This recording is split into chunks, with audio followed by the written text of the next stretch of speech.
So cultural misogyny, as we said, it is the idea that boys should pursue their education while maybe the girls should stay home and focus more on learning child rearing techniques or learning how to run a household rather than pursuing higher education. This is a form of misogyny because it doesn't really give the young girls or the women a chance to choose the path that they would like to in life. So the idea that they're not allowed to pursue their careers can be a hindrance, and it does hold them back, and it can be very negative.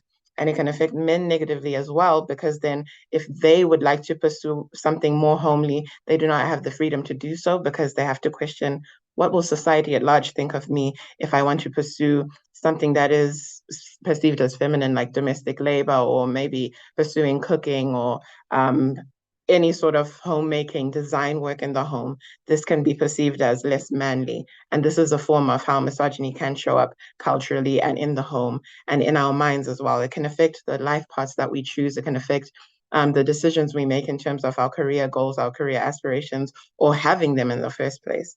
At this time, I would like to ask Ms. Chinga if she can share with us some examples that she may have witnessed herself or faced in terms of these 4 types of misogyny and how they show up in the world. If she's connected, I would love to hear from you how you've experienced this in practical settings or in passing.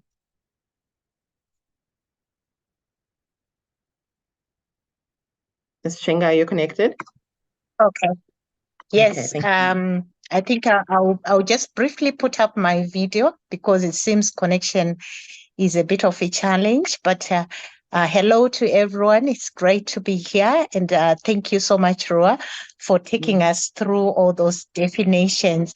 But as I give examples, maybe we also need our participants to give us examples in terms of the sexism that they've witnessed in young adults, in girls, and cyberbullying examples.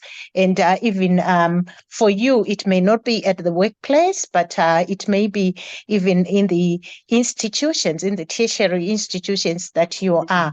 So can we have examples in the chat box? But I will share, maybe I'll start with cyber bullying that we have witnessed in terms of women experiencing cyberbullying by virtue of them being women. If you go to the popular pages, especially for men and women on social media, you will notice that a lot is happening. We have examples of women who tried to stand in as a president, as members of parliament, and a lot was said.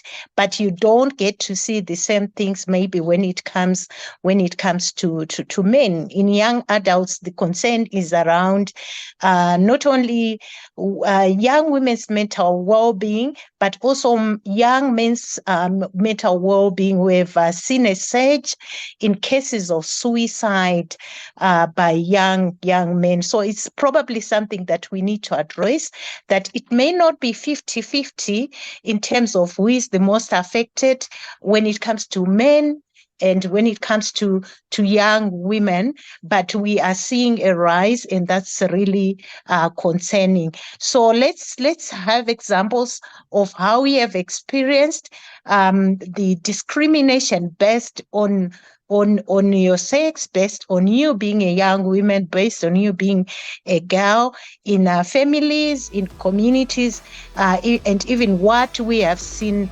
nationwide. Rua, you can continue.